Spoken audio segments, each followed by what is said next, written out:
주의 성령이 내게 임하셨으니. 오늘 화요예배 본문 말씀은 로마서 4장 1절에서 8절입니다. 봉독하겠습니다. 그런즉 육신으로 우리 조상인 아브라함이 무엇을 얻었다 하리요? 만일 아브라함이 행위로서 의롭다 하심을 받았으면 자랑할 것이 있으려니와 하나님 앞에서는 없느니라. 성경이 무엇을 말하느냐? 아브라함이 하나님을 믿음에 그것이 그에게 의로 여겨진 바 되었느니라. 일하는 자에게는 그 삭시 은혜로 여겨지지 아니하고 보수로 여겨지거니와 일을 아니할지라도 경건하지 아니한 자를 의롭다 하시는 이를 믿는 자에게는 그의 믿음을 의로 여기시나니, 일한 것이 없이 하나님께 의로 여기심을 받는 사람의 복에 대하여 다윗이 말한 바, 불법이 사함을 받고 죄가 가리어짐을 받는 사람들은 복이 있고 주께서 그 죄를 인정하지 아니하실 사람은 복이 있도다 함과 같으니라. 아멘. 율법을 지킴으로 의롭게 될 수 없는 죄인들에게 그리스도 예수님을 믿음으로 의롭다 칭함을 받게 하신 하나님에 대해 바울은 구약의 아브라함의 예로 설명합니다. 즉 구약이든 신약이든 의롭다 칭함 받는 것은 그리스도에 대한 믿음 때문입니다. 바울은 아브라함의 칭의 문제를 다루기 위해 창세기 15장 6절을 언급합니다. 구약에서도 아브라함의 칭의는 하나님을 믿음에 이루어졌습니다. 다윗의 경우도 믿음으로 의롭다함을 받았는데 이는 다윗이 믿는 그리스도로 인해 죄가 가리어지는 복을 받았기 때문입니다. 로마서 3장에서 바울은 사람은 율법을 행하는 법으로가 아니라 예수 그리스도를 믿는 믿음의 법으로 의롭게 된다고 결론지었습니다. 그런즉 자랑할 데가 어디냐? 있을 수가 없느니라. 무슨 법으로냐? 행위로냐? 아니라 오직 믿음의 법으로니라. 그러므로 사람이 의롭다 하심을 얻는 것은 율법의 행위에 있지 않고 믿음으로 되는 줄 우리가 인정하노라. 하나님은 다만 유대인의 하나님이시냐? 또한 이방인의 하나님은 아니시냐? 진실로 이방인의 하나님도 되시느니라. 할례자도 믿음으로 말미암아 또한 무할례자도 믿음으로 말미암아 의롭다 하실 하나님은 한 분이시니라. 4장은 그러한 실제 예로 아브라함을 듭니다. 이에 4장 1절은 아브라함 역시 믿음으로 의롭다함을 얻었음을 질문을 통해 강조합니다. 그런즉 육신으로 우리 조상인 아브라함이 무엇을 얻었다 하리요? 먼저 1절에서 개역개정이 무엇을 얻었다 하리요 하며 얻었다라고 번역한 원어는 유레케나이라고 하는데요, 부정사 완료 동사로서 크게 두 가지 의미가 있습니다. 첫째는 발견하다, 알아내다, 알게 되다, 인식하게 되다라는 뜻이고, 다른 하나는 얻다, 갖다라는 뜻입니다. 개역개정은 이 두 번째 의미로 얻다라는 뜻을 취했지만 아브라함이 무엇을 알게 되었다 하리요라고 번역함이 옳습니다. 즉 1절의 번역은 그런즉 육신으로 우리 조상인 아브라함이 무엇을 알게 되었다 하리요, 무엇을 발견하게 되었다 하리요, 무엇을 알아내게 되었다 하리요, 무엇을 인식하게 되었다 하리요, 무엇을 깨닫게 되었다 하리요라고 말하는 것이 더욱 의미가 정확하고 분명하여집니다. 한편 1절에서 육신으로는 어떤 뜻입니까? 원어로 카타 사르카라고 했으니 육신에 따라라고 번역하는 것이 더 분명합니다. 그런데 1절의 의미가 아브라함은 육신에 따라 우리의 조상이라는 의미인가? 육신으로 우리 조상인 아브라함이, 즉 아브라함은 육신으로 우리의 조상이라는 의미인가? 아니면 우리 조상인 아브라함은 육신에 따라 무엇을 알게 되었는가라는 그런 질문이 지금 나올 수가 있어요. 즉 두 가지 번역이 가능합니다. 즉 그런즉 혈통에 따라 우리 조상인 아브라함이 무엇을 알게 되었다 하리요라는 번역이 가능하고, 그런즉 우리 조상인 아브라함이 육신을 따라서 무엇을 알게 되었다 하리요라는 번역도 가능합니다. 안타까운 것은 로마서 전체에서 육신에 따라라는 그 사용 용도를 살펴볼 때 이 두 가지 해석이 다 가능합니다. 어떤 데는 이러한 혈통적인 의미로 육신을 따라라는 뜻이 사용되었고, 다른 하나는 이제 율법을 행함으로라는 그러한 뜻으로 사용되고 있는 것이, 예를 들면 로마서 8장 4절, 12절, 13절은 율법의 행위와 관련한 의미에서 육신에 따라가 사용되었고, 로마서 1장 3절, 9장 3절, 5절은 혈통에 따른이라는 뜻으로 사용되고 있습니다. 그렇다면 어떤 해석을 따라야 합니까? 혈통으로 우리 조상 아브라함이라는 해석을 따라야 합니까? 아니면 우리 조상 아브라함이 육신에 따라 무엇을 알게 되었느냐고 번역해야 합니까? 다행스럽게도 3장과 연속되는 의미로 볼 때는 후자가 어울립니다. 즉 우리 조상 아브라함이 육신에 따라 무엇을 알게 되었느냐라는 내용이 어울립니다. 이는 무엇보다 4장의 시작이 그런즉이라고 시작되기에 4장은 3장과 이어져야 하기 때문입니다. 또한 4장부터 우리는 유대인으로 제한될 수 없기에 아브라함은 육신에 따라 우리의 조상이라는 표현은 허용될 수 없습니다. 그렇다면 육신에 따라는 아브라함이 육신에 따라 무엇을 알게 되었다고 말할 수 있겠는가로 이어짐이 더욱 타당합니다. 그렇다면 4장 1절에 육신에 따라라는 의미는 이미 언급한 것처럼 로마서 8장에서의 사용과 연결되어야 합니다. 그래서 로마서 8장 4절, 12절, 13절을 보면 이렇게 표현되고 있습니다. 육신을 따르지 않고 그 영을 따라, 여기 보면 그 따라라는 단어를 같이 사용하고 있는데요. 육신을 따르지 않고 그 영을 따라 행하는 우리에게 율법의 요구가 이루어지게 하려 하심이니라.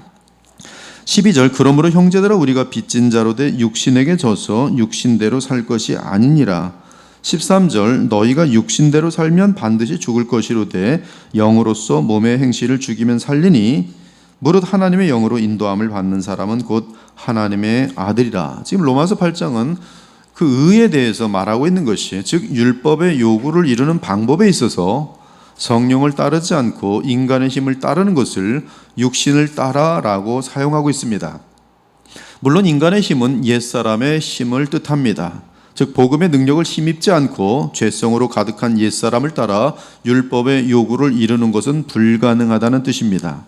우리가 주의 생명을 따라 사는 방법은 영으로서 몸의 행실을 죽이는 것입니다. 이는 하나님의 영으로 인도함을 받는 사람이 반드시 감당해야 할 부분입니다. 그러므로 육신에 따라라는 의미는 복음의 능력이 아닌 인간의 힘을 따라라는 의미입니다.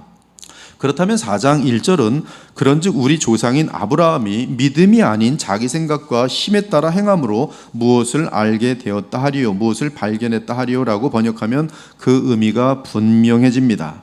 또한 이렇게 번역할 수 있는 더욱 확실한 근거는 2절은 1절의 질문에 대한 답변이라는 사실 때문입니다. 2절의 답변을 보면 만일 아브라함이 행위로서 의롭다 하심을 받았으면 자랑할 것이 있으려니와 하나님 앞에서는 없느니라라고 합니다. 즉 2절의 답변은 우리 조상 아브라함은 자기 생각과 힘에 따른 율법 행위로서는 의롭다 하심을 받지 못했다는 것입니다. 그러므로 우리는 1절은 더더욱 우리 조상 아브라함은 육신에 따라 무엇을 발견하였다 하리요라고 번역해야 마땅한 것이, 이렇게 번역할 경우 1절에 3절은 매우 자연스럽게 이어집니다. 그런즉 우리 조상인 아브라함이 육신에 따라 무엇을 알게 되었다 하리요, 만일 아브라함이 행위로서 의롭다 하심을 받았으면 자랑할 것이 있으려니와 하나님 앞에서는 없느니라. 성경이 무엇을 말하느냐? 아브라함이 하나님을 믿음에 그것이 그에게 의로 여겨진 바 되었느니라. 바울은 아브라함 때에 아직 율법이 주어지지 않았지만 그럼에도 율법의 행위가 있었음을 뚜렷하게 암시합니다. 그러나 유대인의 조상이요 아버지라고 할 수 있는 아브라함조차 율법의 행위로 의롭다함을 받지 않고 믿음으로 받았음을 알려줍니다. 사실 유대인이 모세의 율법을 공식적으로 받기 이전에도 하나님의 백성의 공동체에는 구전을 통해 내려온 율법이 있었고 그들의 양심에도 역시 하나님의 율법이 새겨진 것을 알 수 있습니다. 예를 들면 가인이 동생 아벨을 살해할 때 비록 율법이 없었어도 뚜렷하게 죄로 인식하고 있었습니다. 내가 선을 행하면 어찌 낯을 들지 못하겠느냐? 선을 행하지 아니하면 죄가 문에 엎드려져 있느니라. 죄가 너를 원하나 너는 죄를 다스릴지니라. 땅이 그 입을 벌려 내 손에서부터 내 아우의 피를 받았은즉 내가 땅에서 저주를 받으리니 네가 밭을 갈아도 땅이 다시는 그 효력을 내게 주지 아니할 것이요 너는 땅에서 피하며 유리하는 자가 되리라.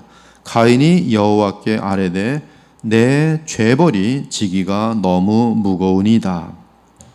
아무튼 일단 본문 3절에서 우리가 알 수 있는 것은 하나님을 믿음에 그것이 그에게 의로 여겨진 바 된 사실입니다.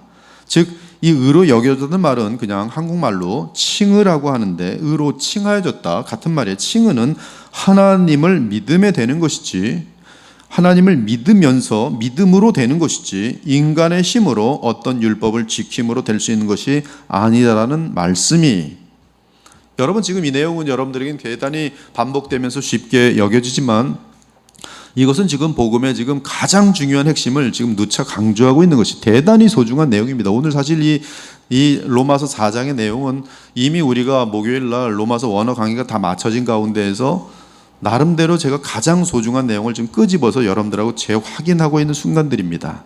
얼마나 소중하면 그러겠어요. 그리고 4장 1절에 대한 내용도 지금 벌써 한 15분을 지금 강론하고 있습니다. 하나님을 믿음에 그것이 그에게 의로 여겨진 바 된 사실입니다. 즉 칭의는 하나님을 믿음에 되는 것이지 인간의 힘으로 어떤 율법을 지킴으로 될 수 있는 것이 아니다라는 말씀이. 그리고 우리가 여기서 기억해야 하는 것은 칭의는 하나님 앞에서는 자랑할 것이 없다는 선포와 일맥상통해야 한다는 점입니다. 그러므로 칭의에 관한 한 그것이 무엇이든 나의 이것 때문에 나는 의롭다 칭함을 받았다고 하면 그것은 이미 성경이 말하는 칭의가 아닙니다. 칭의는 하나님 편에서 택한 자를 향해 주권적으로 의롭다 칭하시는 것으로서 그분에게는 그렇게 칭할 근거가 우리 안이 아니라 우리 어떤 내면에 있는 어떤 것을 본 것이 아니라 우리 외부에 있는 것입니다. 그 외부 근거는 다름 아닌 역사 가운데 나타난 하나님의 아들 예수 그리스도의 십자가의 희생입니다. 이때 칭의하시는 하나님의 방법은 우리에게 믿음을 주셔서 그 믿음을 수단으로 사용하십니다. 제 표현을 잘 들으셔야 돼요. 우리에게 믿음을 주셔서 하나님 믿음을 주셔서 그 믿음을 수단으로 사용하십니다. 따라서 우리는 하나님의 아들 예수 그리스도와 그분의 십자가의 속량을 믿음으로 의롭게 되는 것입니다. 이때 믿음으로는 하나님이 주심으로 되어지는 것이기에 우리의 공로가 될 수가 없습니다. 이때 복음을 믿는 그 믿음 역시 우리의 공로가 아니라 하나님의 선물인 사실을 우리는 결코 잊어서는 안 되는 것이에요. 여기에 바로 알미니안하고 바로 참된 정통 기독교의 가르침이 크게 나누어지는 것이 이게 작은 나눔이 아닙니다.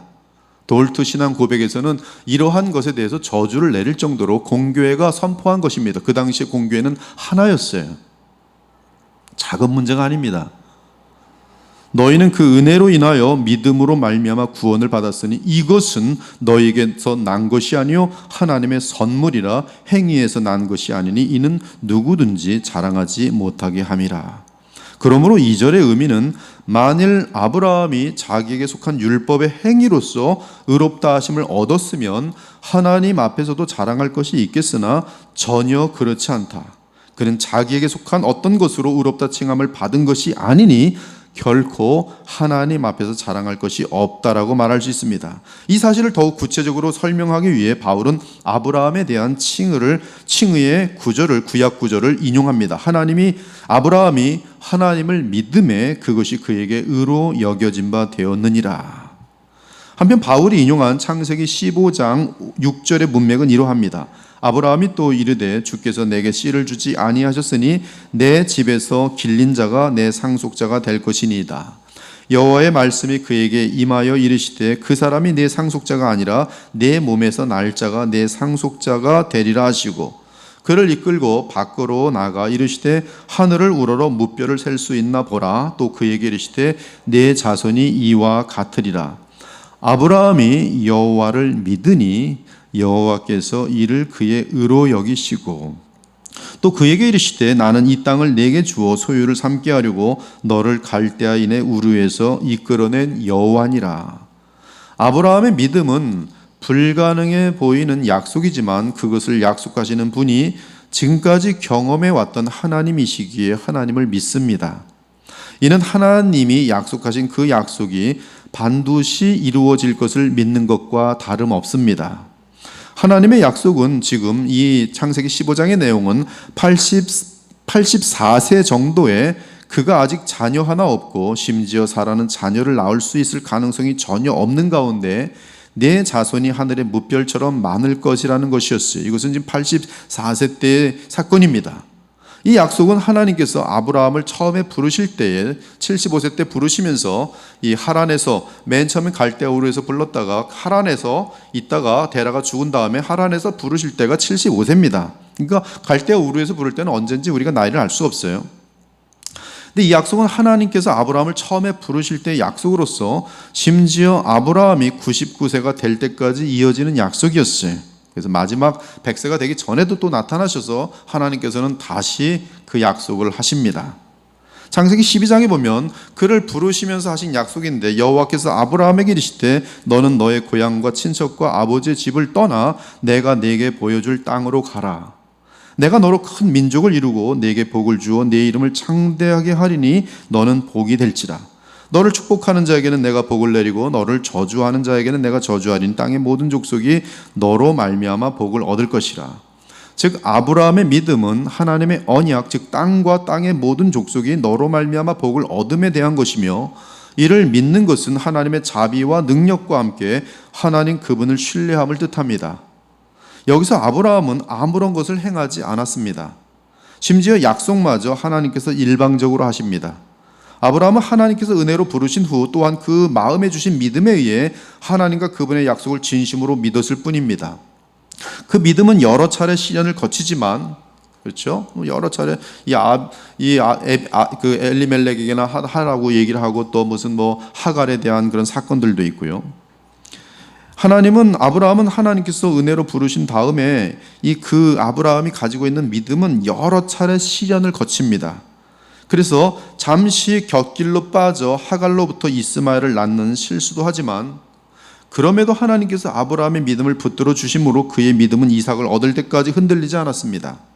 심지어 그의 믿음은 사실 부활에 대한 믿음과 함께 언젠가 오실 하나님의 아들 그리스도에 대한 뚜렷한 믿음으로 자라나고 있었습니다. 한편 야고보서와 함께 보면 아브라함의 믿음의 진정성은, 즉 그의 믿음이 하나님께서 주신 참 믿음으로 드러나 확정된 것은 이삭을 주께 바친 것으로 확인됩니다. 이는 아브라함의 구원하는 믿음이 이삭을 바칠 때 생겼다는 뜻이 아니라 하란에서 부르심을 받을 때부터 나타났던 주의 은혜로 주신 바 된 믿음이 계속적인 갈등 속에서 성장하면서 마침내 이삭을 바칠 때 참 믿음으로 확인되었다는 뜻이에요. 허탄한 사람아 행함이 없는 믿음이 헛것인 줄을 알고자 하느냐. 우리 조상 아브라함이 그 아들 이삭을 제단에 바칠 때 행함으로 의롭다 하심을 받은 것이 아니냐. 내가 보거니와 믿음이 그와 함께 일하고 행함으로 믿음이 온전하게 되었느냐. 지금 야고보서가 보는 의로움의 칭함의 근거는 지금 이삭을 바친 것으로 보고 있지만, 창세기 15장은 84세 때 하나님의 약속을 믿는 아브라함을 의롭게 칭하는 그런 장면이 있는데, 이 모든 것이 참 믿음이기 때문에 하나님 보실 때는 그 믿음이 주어진 그 순간부터 의롭다 볼 수가 있는 것이, 이에 성경에 이른바 아브라함이 하나님을 믿으니 이것을 의로 여기셨다는 말씀이 이루어졌고 그는 하나님의 벗이라 칭함을 받았나니 이로보건대 사람의 행함으로 의롭다 하심을 받고 믿음으로만은 아니니라. 이것이 야고보서의 내용이. 그러므로 참 믿음은 하나님의 율법 및 명령에 순종하는 것으로 확증됩니다. 물론 삶의 과정 가운데 여러 차례 실수와 자빠짐은 있을 수 있습니다.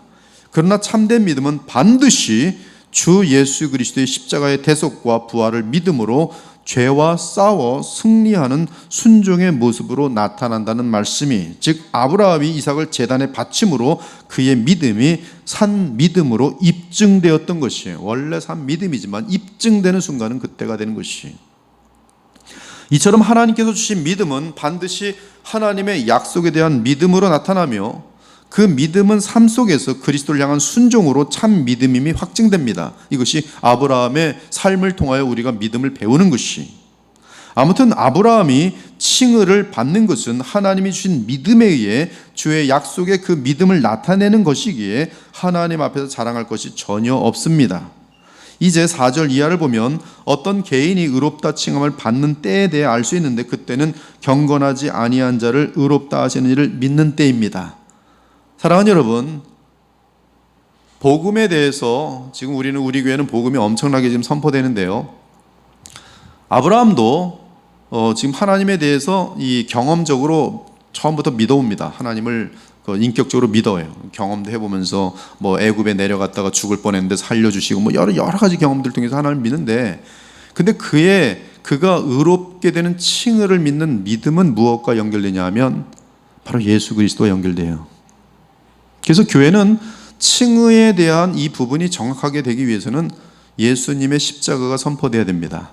많은 사람들이 하나님을 믿고 싶어 해요. 그러나 복음을 듣지 못해서 그냥 경험적인 하나님만을 자꾸 믿으려고 그래요. 주님을 믿었더니 돈 주시더라. 주님을 믿었더니 아이들이 잘 되더라. 너무 근심 많아갖고 기도했더니 하나님께서 해주. 어떠한 이 불의한 자를 의롭게 하는 그러한 연관성을 갖지 못해요. 왜? 복음이 없어서. 근데 아브라함의 믿음이 복음과 연결되더라 이거예요. 경건하지 아니한 자를 의롭다 하시는 이를 믿는 것이 누구 때문에? 메시아 때문에요. 근거가 없어요. 만약에 어떤 근거 없이 경건하지 않은 자를 의롭다 하면 그분은 불의한 존재가 됩니다. 이게 복음의 신비예요. 경건하지 아니한 자를 의롭다 하시는 이를 믿는 때예요. 근데 그 믿는 근거는 결국 메시아일 수밖에 없어요. 내 대신 십자가에서 죽으신 하나님의 아들, 이것이 전제가 되어 있습니다.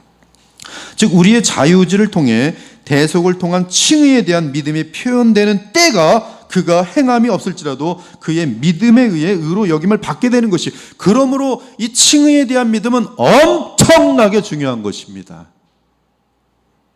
그 사람이 의롭다 칭함을 받을 수 있는지 받을 수 없는지에 대한 그냥 기로점이에요. 제가 볼 때도 한국의 이 허다하게 많은 교회들이 예수님을 믿으십시오 하는데 칭의에 대한 닥트린, 이거 정확하게 가르치지 않는 게 대단히 많아요. 그래서 막연합니다. 열심히 예수님을 믿고 열심히 교회 와서 봉사했는데 죽을 때쯤 되면 내가 과연 천국에나 갈 수 있을까? 양심이 예민한 사람은 아무래도 내가 못 갈 것 같기도 해. 양심이 그냥 마비된 사람들은 난 가겠지. 이렇게 많은 사람들 다 예수님 믿는데 같이 가겠지. 근거가 없어요. 그냥 자기 멋대로 생각하는 거예요.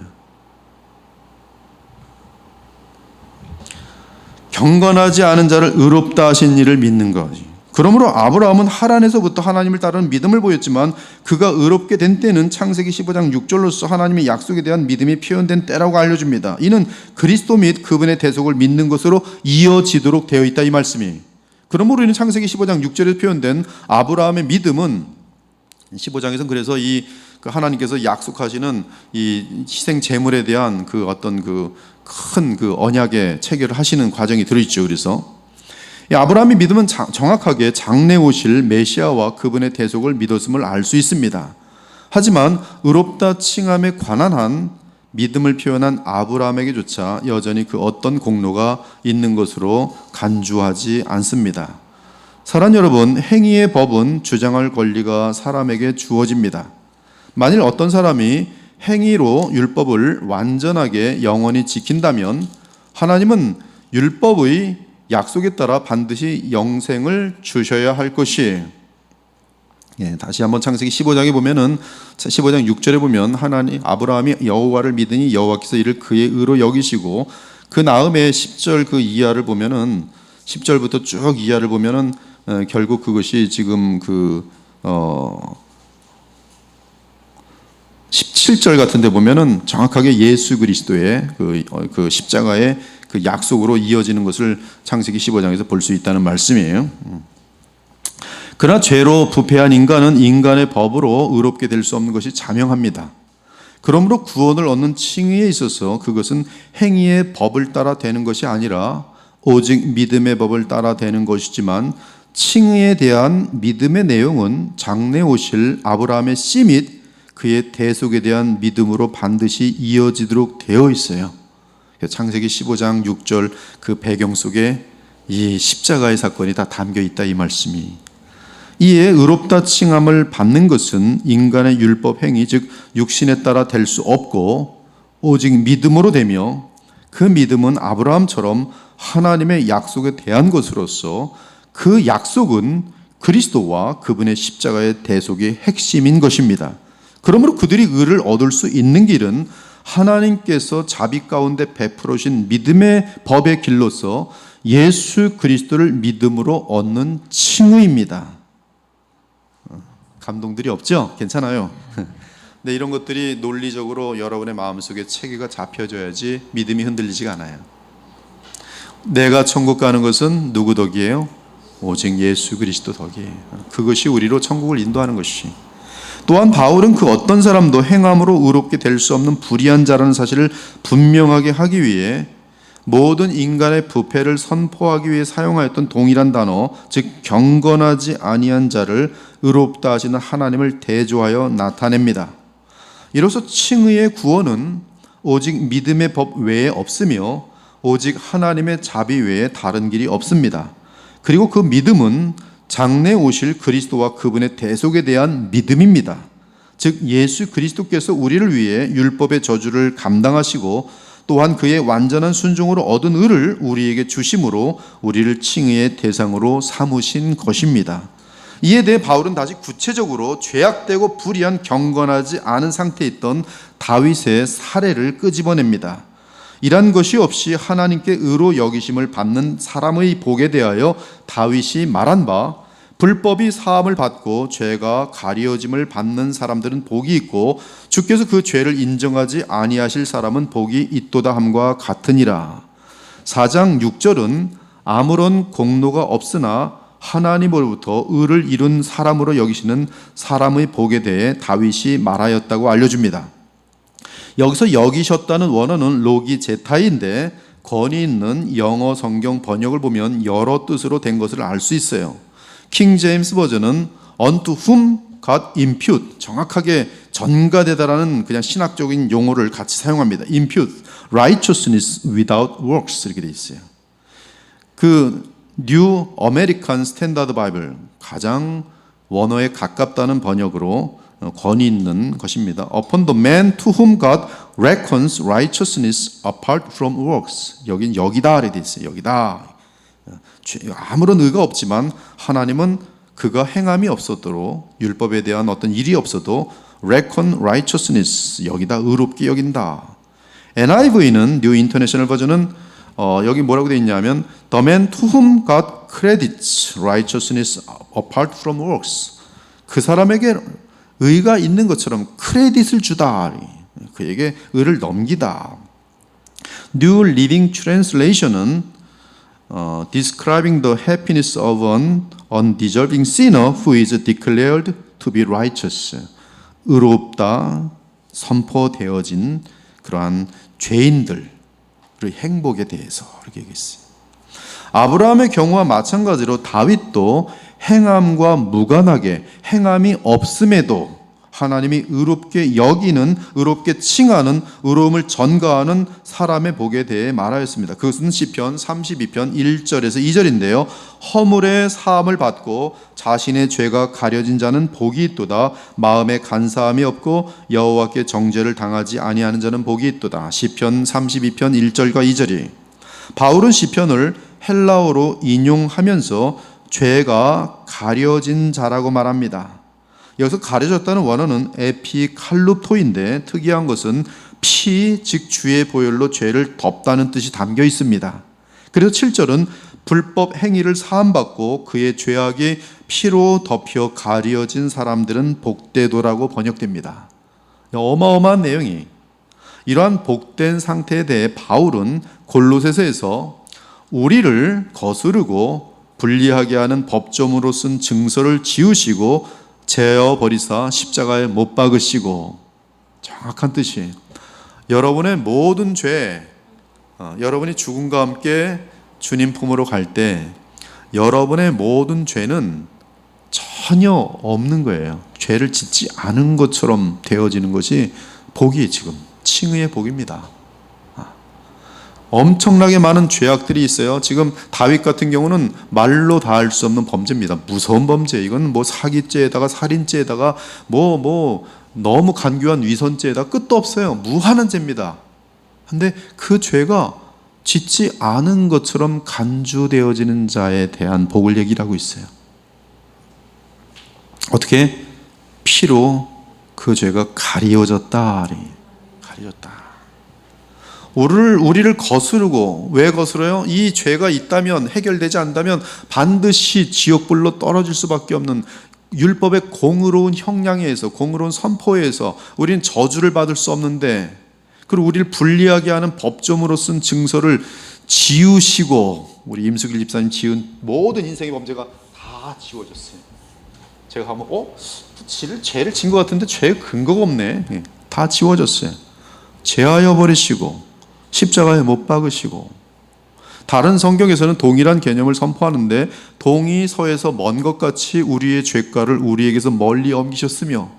동에서 서가 얼마나 멉니까? 아무도 찾아내질 못해요. 하나님께서 동에서 서가 먼 것처럼 우리의 죄를 던져버리셨는데 아무도 못 찾아요. 하나님도 안 찾으십니다. 알 수가 없어요. 여러분이 지은 죄를 도무지 알 수가 없어요. 죄의 보혈로 덮여진 죄예요. 제가 태어나서 지금까지 무슨 죄를 졌는지 여러분이 어떻게 합니까? 주님이 다 가려놓으셨는데. 여러분 죄도 마찬가지죠. 제가 여러분의 죄를 태어났을 때부터 지금 죄를 딱 보고 17살 때 그랬구나. 23세 땐 저런 죄도 졌네.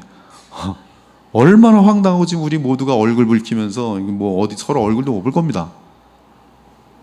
근데 가려졌을 뿐만 아니라 영원히 가려져요. 마귀는 보지 못합니다. 지금 그 얘기를 하는 거예요. 칭의의 복이.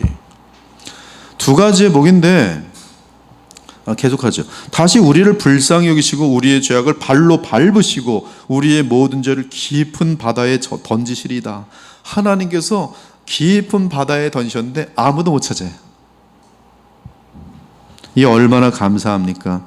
이것이 주의 보혈로 감추어졌다, 가리워졌다, 그 뜻이에요. 지금 이것이 우리의 죄에 대한 사유함입니다.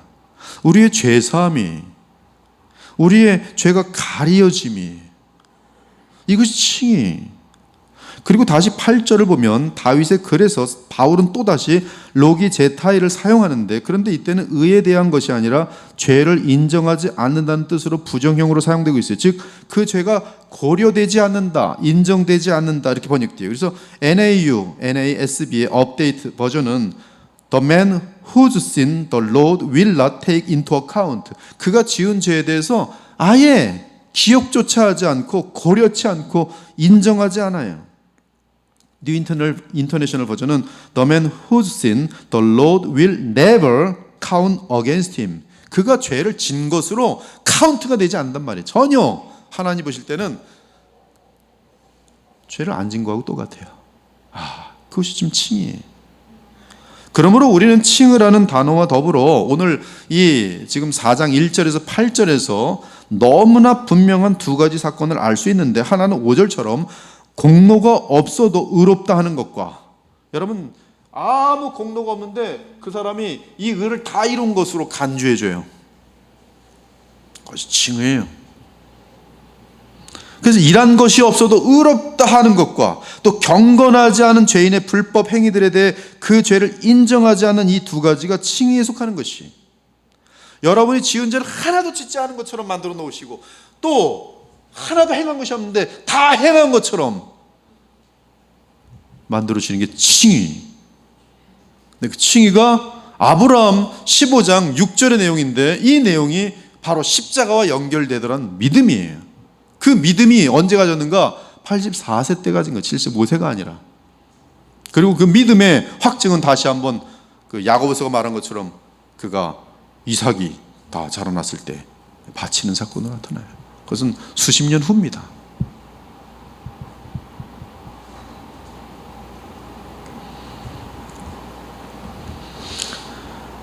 따라서 6절은 일한 것이 없이 하나님께 의로 여기심을 받는 사람의 복은 다름 아닌 죄가 가려지고 죄가 전혀 없는 것처럼 여겨지는 사람이며, 또한 율법의 행위를 다 행하지 아니했을지라도 율법의 행위를 다 행한 것처럼 의롭다 여김을 받는 것을 돼요. 그 대상이 누구냐면 여러분들이에요.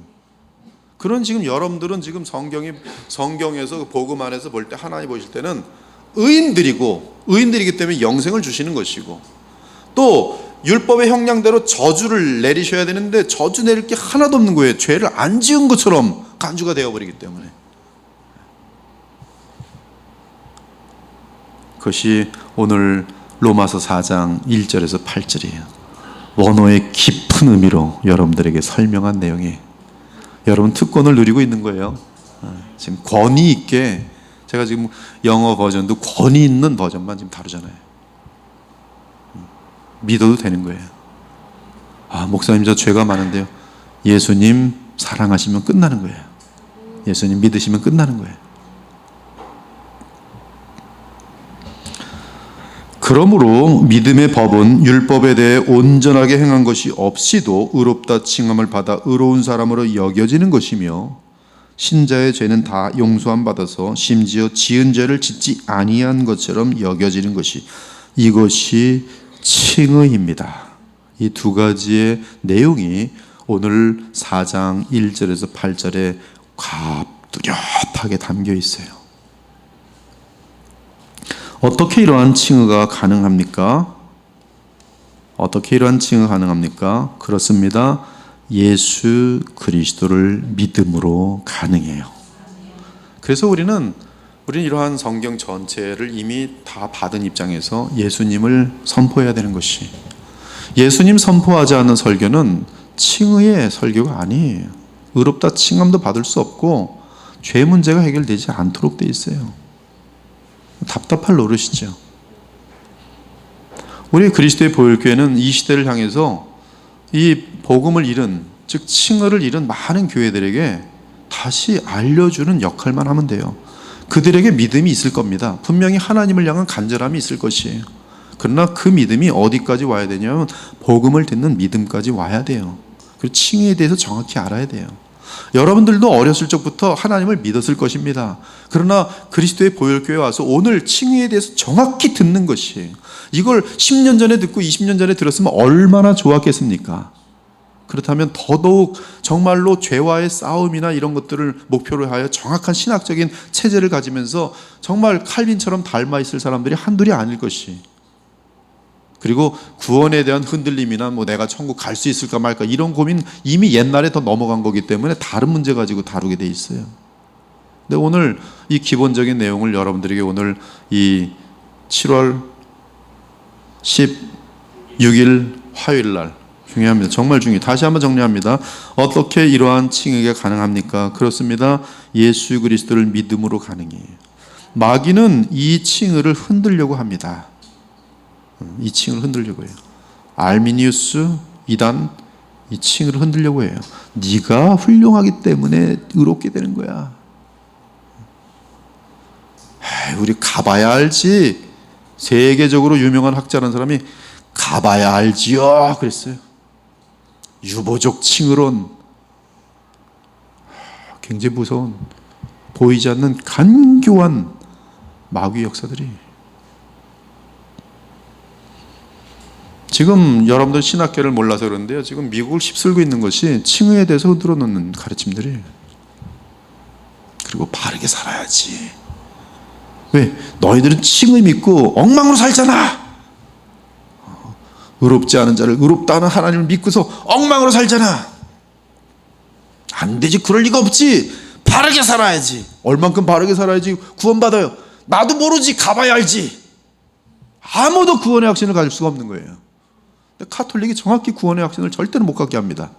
다 대부분의 연옥 가는 거고, 이 교황청에서 선포하는 세인트, 성자로 선포되는 사람들은 천국에 들어갔지만 또 은혜가 남으니까, 서플러스 은혜가 남으니까 그들이 남겨놓은 이 어떤 이빨이나 머리카락이나 옷이나 그런 거 가서 또 만져갖고 그들이 있는 곳에 찾아가서 순례를 해야지 또 그 서플러스 남는 잉여 은혜가 그들에게 전가되면서 혹시 연옥에 가더라도 조금 더 올라가지 않을까. 구원의 확신 갖는 것은 교만이다라고 가르치고 있어요.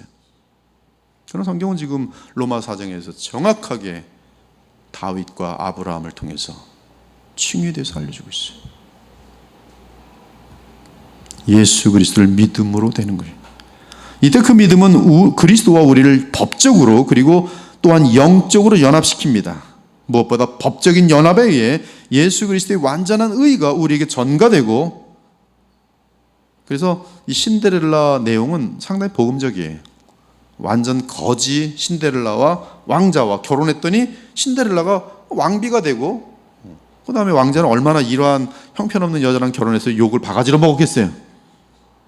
근데 예수님께서는 우리 정말 아무것도 없는 죄덩어리, 우리랑 결혼하심으로 우리 대신에 그 사랑 때문에 십자가에서 내 죄값을 다 치르신 것이고, 그분이 평생 단 한 번도 마음으로나 입술로나 행동으로 하나님의 법을 어기지 않은 완전한 죽기까지, 태어났을 때부터 할례까지 받으시면서 죽는 그 호흡이 맞추는 순간까지 단 한 번도 아버지의 뜻을 어기지 않은 완전한 순종으로 인한 의, 그 의는 영생을 보장하는데, 그를 우리에게 믿음이라는 사랑 속에서 연합을 통해서 우리에게 주시는 거예요. 그것은 법적으로도 그렇게 되어지고 영적으로 연합될 때 바로 예수님의 생명과 나의 생명이 연합되는 것이죠. 이 법적인 연합에 의해 바로 믿음이죠. 예수 그리스도의 완전한 의가 우리에게 전가되고 또한 우리의 죄는 그분에게 전가되어 십자가에서 해결됩니다. 따라서 우리는 의롭게 칭하여지고 또한 죄를 짓지 아니한 것으로 칭하여집니다. 그 대신 공의하신 하나님 앞에서 예수님은 우리의 죄값을 속량하십니다. 속량은 예수님의 신실하신 곧 예수님의 믿음과 충성에 그의 평생을 통해, 그리고 무엇보다 십자가의 순종을 통해 성취되었어요. 오늘 이 예배를 통해 우리에게 칭의의 복을 허락하신 하나님과 그 복이 우리에게 이루어지도록 이 땅에 오셔서 평생 주의 말씀에 완전하게 순종하시고 나아가 우리를 위해 십자가에서 율법의 저주를 받으신 우리 주 예수 그리스도께 무한한 감사와 영광을 돌리셔야 할 거예요. 이 감사와 감격이 우리에게 깊을 때 어떤 일이 생기는지 아십니까?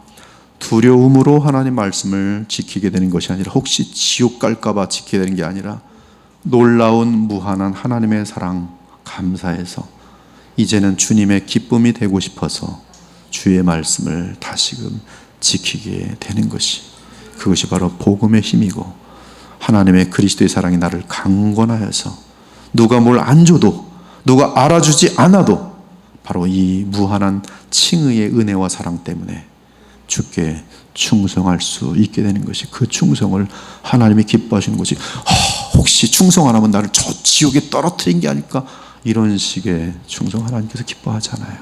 그래서 칭의는 오늘 로마서 4장 1절에서 8절의 내용은 수천만 번 듣고 확인해도 조금도 아쉬울 것이 없는 너무나 소중한. 그래서 한국에서 우리 신호섭 목사님이 칭의란 책을 냈다가 그 칭의란 책이 가장 지금 또 중요한 때라서 아주 많이 팔렸어요. 그런 책은 좀 읽어봐야 돼요. 우리에게 칭의를 허락해 주신 우리 주 하나님과 예수 그리스도께 무한한 감사와 영광을 돌리시는 그리스도의 보혈교회 교우들 되시기를 예수 그리스도의 이름으로 축원합니다. 아멘. 기도 올리겠습니다. 이 시간에 기도했으면 좋겠어요. 하나님, 제가 누구길래 이렇게 무한한 사랑을 받게 되었습니까?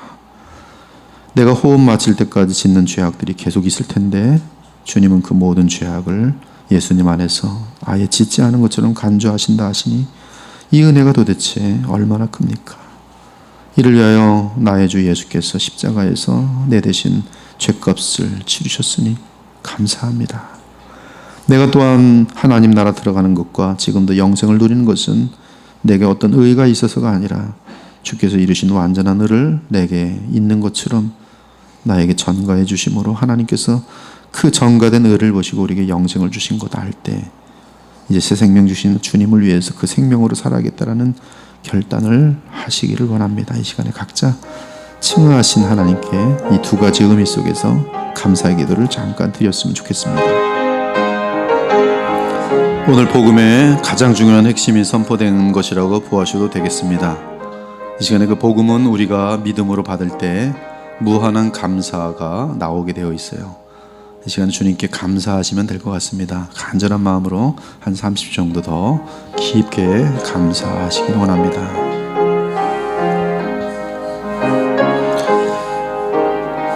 하나님 감사합니다. 오늘 아브라함과 그리고 다윗을 통해서 참으로 행한 것이 없음에도 그를 의롭게 여기신, 선포하신 주님의 말씀을 정확하게 보게 하시고 또 그것을 신약 세 군데에서 동일하게 복음을 선포하기 위해 사용된 것을 저희들로 알게 하시며 나아가 다윗의 고백을 통해서 흉측하고 무한한 죄였음에도 불구하고 그 죄를 짓지 아니한 것처럼 그 죄값을 친히 담당하심으로 그 보혈로 죄를 가리어 주심의 복이 얼마나 큰지 오늘도 보게 하심을 진심으로 감사합니다. 우리는 우리에게 없던 의를 예수님을 믿음으로 연합하여서 주님의 의가 우리의 것이 되어서 지금 우리는 구원을 얻었고 또한 영생을 얻었으며 또한 우리가 받아야 할 마땅한 죄에 대한 대가들을 예수님께서 십자가에서 친히 속량하셨으니 우리에게는 우리가 감당해야 될 저주가 없음을 또 오늘도 알게 하시늘 정말 감사합니다. 이 받은 복이 얼마나 무한한지 하나님, 그러므로 저희들 찬송할 수밖에 없고 기뻐할 수밖에 없고 우리의 무릎을 조아려 영원히 하나님께 감사할 수밖에 없는 그러한 상태인 것을 고백합니다. 저희들 마음속에 무한한 감사가 넘치게 하셔서 정말 이 사랑으로 나오는 그러한 순종과 또 주님을 기쁘시게 하길 원하는 자원하는 마음 속에서 나오는 그러한 주님을 향한 섬김이 저희들 가운데 넘쳐나게 하여 주시옵소서. 오늘도 복음의 깊은 핵심을 우리에게 말씀을 통하여 선포하신 성령의 역사를 감사드리며 살아계신 우리 주 예수 그리스도의 이름으로 기도 올려옵나이다. 아멘.